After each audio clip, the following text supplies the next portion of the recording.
It's time for the movie raid, and tonight's victim is actress Eileen Dietz, who played in, of course, The Exorcist, has played in Halloween 2 remake of Rob Zombie, has played in many, many other films. Hello. Hello. Hello. What have we been doing lately? Oh, what have we been doing? We are having hearing challenges on my phone, so everybody, I say, what, don't worry about it, okay? You're just ignoring me! Oh, no! How are we doing? We are doing absolutely fabulous. I've been working so much. I've been doing either films or conventions or film festivals.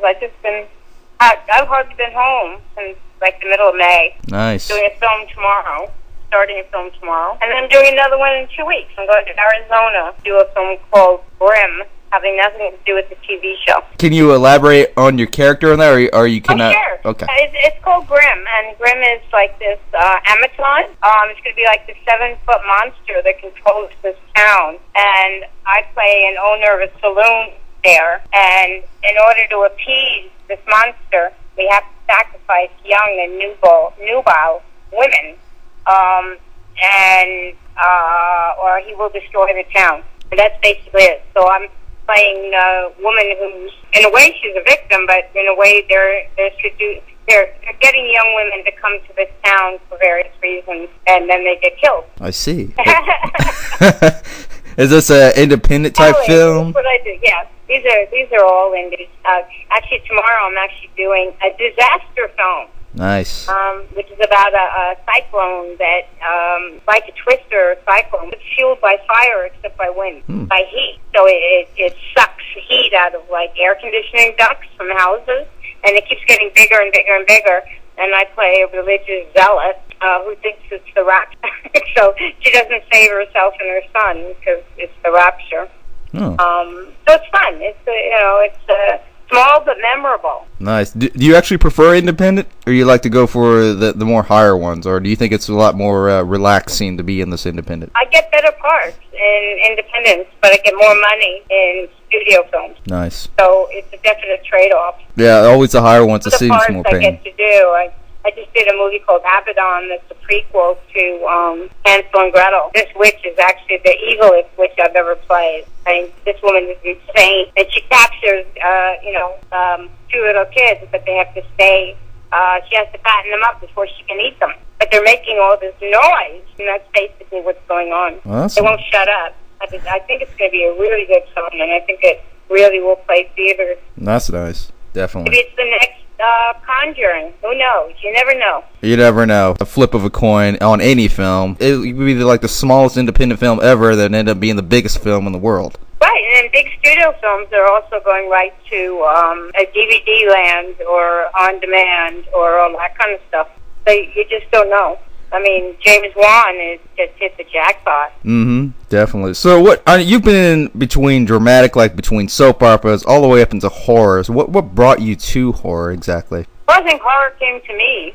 Actually, me going to horror. And I've always played, even on General Hospital or Guiding Light or all those shows, I've always played characters that are that live on the edge, either victims or villains. They're always outside the circle of life, kind of like Carrie but not Carrie. I suppose it had to be The Exorcist that started it, and then it just grew. And then I did one after I did Helter Skelter, where I played one of the Manson gang, and it just took on a life of its own. And I've heard of people complaining about being typecast. I have no problem being typecast. Do you think that's a better thing for you? Horror or, characters like in the film I'm doing tomorrow, it's absolutely no problem. When I did Abaddon, the credit's going to read, and Eileen Dietz as Abaddon. I do big roles in small films. Yeah, there's absolutely nothing wrong with it. It's always fun to do that. Yeah, except tomorrow. On this disaster film, it's a small role, but it's very memorable because I get burned up. But speaking of which, going back to The Exorcist for a little treat for you guys, since it's almost Halloween. And speaking of which, what are you doing for Halloween? No, it's kind of boring. If I'm not doing a convention or a festival, I hang out with my manager, Chris Rowe's kids, and I go trick-or-treating with them. You actually put on the makeup for The Exorcist? Yeah, right. It's it's practically impossible to do. People have tried it, and they even tried to do it when I was in Montaloosa, and it doesn't work. Whatever Dick Smith did with that makeup is just insane, and it just doesn't work. You don't see people at parties or things like that wearing Captain Howdy makeup. No, it's actually the most rarest costume that you would ever see, because everyone almost wants to play as a superhero or a zombie. I love zombies. Who knows? Whatever it is, whatever, who's ever the popular person of the year. I don't even know who the popular person of the year is, and I know who Chris's kids, like to dress as, but, yeah, I'm not a big party person. I never have been, never will be. I was invited to a Halloween party tonight that I will not go to. I'm just not. I'm not big on parties. Yeah, let's go back into the Exorcist here. Tell us about your role in the Exorcist when you first approached to it.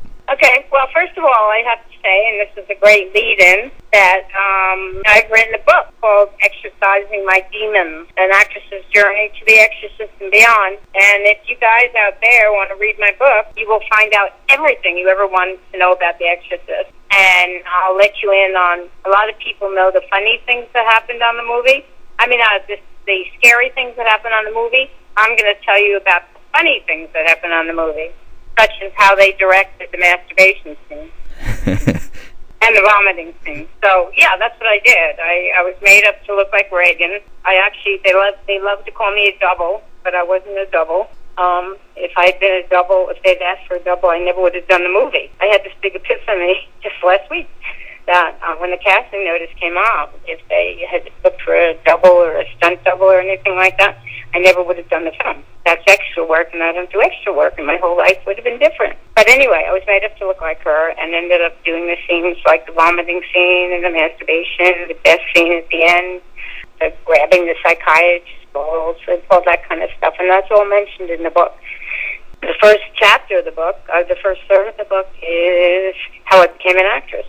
I grew up, I was born in Manhattan, most by growing up in Bayside, Queens, which is outside of Manhattan. Didn't know anybody. My father was in the modeling business, but he didn't want me to be an actress. And besides, there's a funny thing in the book where he sent me to the Eileen modeling agency, which was the biggest modeling agency in New York at the time. And I remember sitting there and all these women, beautiful, beautiful women that were all like, 5, 7, 8, 9, 10, and little me was sitting on the couch. And my father thought it would dissuade me, but it just made me angry and made me strong. So that's kind of what the book's about. It's about dreams, it's about choices, it's about bad choices and good choices, and why we make bad choices in life. And it's really about anybody who has a dream. It doesn't have to be an actress. It could be obviously a director or a writer, or somebody who wants to own a costume shop, or be a makeup artist, or have kids. Whatever your dream is, you just have to keep following it. And my sister came up with a great line once. It was, if you drop a dream, it breaks. And the end of the book is, the book tells about my screen test and the audition first, and then the screen test, and going to visit Dick Smith's makeup guy's studio, which was awesome. He had us and Marlon Brando there, and Dustin Hoffman, and all the great people that he's worked with. And so it goes through that. And then the end of the book is what I've been doing lately. It's the epilogue. And you can get it. You can either go to my fan page, which is on Facebook, Eileen Dietz, or you can go to www.exercisingmydemons.net, and it'll show you how to pay by PayPal. And then you can get an autograph book. So you don't have to talk when I do interviews. Hey, you can keep going. The more the better. Yeah, just, I can talk about lots of things. I'm going to go sit down at this screening, and I will just talk very softly. So make sure that you can hear me. I'm going to see 12 Years a Slave. Rock on. And so I'm going to sit down, so we'll have more time. Okay? Oh, okay. Like I said, I can just talk and talk, but obviously, the book also talks about when I first came to L.A., there was a lot of controversy, and they tried to disown me, and you'll find out why and how it happened. And the book's been called Inspiring and Heartbreaking, and it's also that it's like sitting in a room and talking to me, just having a conversation, so it doesn't... And the other thing is, like, if people are really, really busy, The chapters are really short, so you can just read one chapter at a time, and don't feel like you have to sit down and read, this whole book. You can say something now. Oh, you mean like now? Yeah, I stopped. Are you done already? Oh, yeah, I'm dead. Burned up by fire. It's a good life. I'm very lucky. I'm really, really very lucky, and I feel very blessed. I got a Lifetime Achievement Award. Nice. 2 weeks ago at the Hot Springs Horror Film Festival down in Arkansas. You think the horror genre is the main thing at the moment? In the world? Yeah, like the hottest thing as far as compared to genres go. No, I think it's only the hottest thing amongst a group of people, and yet Conjuring certainly reached a lot of people. I think it made $60-70 million at least. So that's a lot of people. And so, a lot of people not on the 3D film. I mean, it's a lot of money. So, yeah, I think it's the absolute biggest thing, but I'm not sure how wide that circle is. Yeah, and of course... do people my age go see a lot of horror films? I don't know. I think Conjuring reached a different audience. I don't think films that are just certainly what they call horror porn. I don't go watch. I don't go watch a whole lot of horror films either. There's a lot of them now, especially today. It's called torture porn. It's where it's just senseless killing, has absolutely no point to the story of the film. Yeah, exactly. And there's a lot of that happening right now. It's just not believable. So what do you think? Film has reached a new height of thrills and kills, or do you think it's died down compared to the old classics? I don't think. I think there have never been films to compare to the old classics, whether it's horror, whether it's whatever happened to Baby Jane or Psycho or the first Halloween franchise or all of them, and the classics, obviously. That really put fear into... for example, look at Jaws. Jaws has definitely made everyone scared because everyone was terrified to go in the water because of the big-ass Jaws. Oh, ask me what my scariest films I've ever seen are. Eileen, what are the scariest films you ever saw? And Night of the Living Dead was the first one, and Jaws was the second. Oh, yeah? Terrified me. Night of the Living Dead, when I first saw it, I was living in New York City then, and I remember walking home. I saw it by myself. I had a friend who ran a movie house, so he let me in. And I walked home in a hand. I thought that these zombies were going to jump out from behind every building. Terrible. And I think those films still work today. Dawn of the Dead is an amazing film. And I'm honored to call George Romero a friend. And he's also mentioned in the book. So, and George, you're absolutely right. On a different kind of level. But see, I grew up on Long Island, and I went to the shore a lot.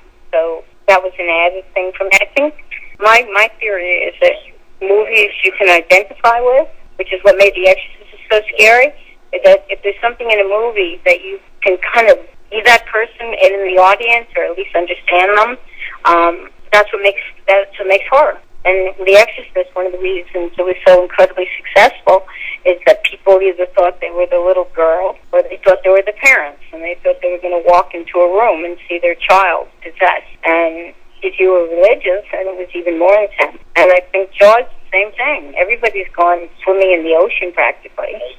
Yeah, but at the time, it's just, even Texas Chainsaw Massacre, that's another example of the fact that everyone thought there was a real killer, and it was based on a semi-killer, I would say. I'm sorry, say it again? It's like the Texas Chainsaw Massacre. Everyone was terrified by that. It was based on true events, but not entirely. I think the fact that it was based on a true event, and that, people would go into the woods, that there was something in there that people thought that they would run into a family like that. Oh, I'm sure there is a family, something like that. He just sat there and went, oh well, like some of the other films in that franchise, they're just unbelievable, and it doesn't transport you. You just sit and watch it. You know what I mean? Yeah, it's really hard to even look at the horror films now because they're not believable. There's just a bunch of cheap little thrills here and there. You're not really getting sucked into the film. It's like, oh, what's happened to this guy, or what's going to happen to so and so. Yeah, or really that could happen to me. And you walk out and you talk about it, You walk out and you talk about the film and what happened in the film and everything like that, and that's what makes a great film. I think that's what makes people go see it again. Yeah, and when someone starts talking about it, either good or bad, well, you did something. Yeah, exactly. And I mean, you're right. It's unfortunate, but anybody can pick up a camera now and make a film. But I got to tell you, when I went down at the Hot Springs Horror Festival, every film there was good. I saw the best horror films, and I saw 12 films while I was down there. I saw the best horror films down there. It's just, people are actually making amazing horror films, and of course, the bottom line is the script. Once you have a script, you can make a film that has characters and plots and the beginning, middle, and an end, and you can make a film. Yeah, I mean, like I said, it's got to be believable, man. As far as the horror aspect goes, it does make it a little difficult to actually scare somebody when it comes to something like that. But it really, like the acting, it has to be believable. Everything has to be believable. I agree. And, I mean, the beauty of movies is that the lights come down and you're just transported until the movie's over.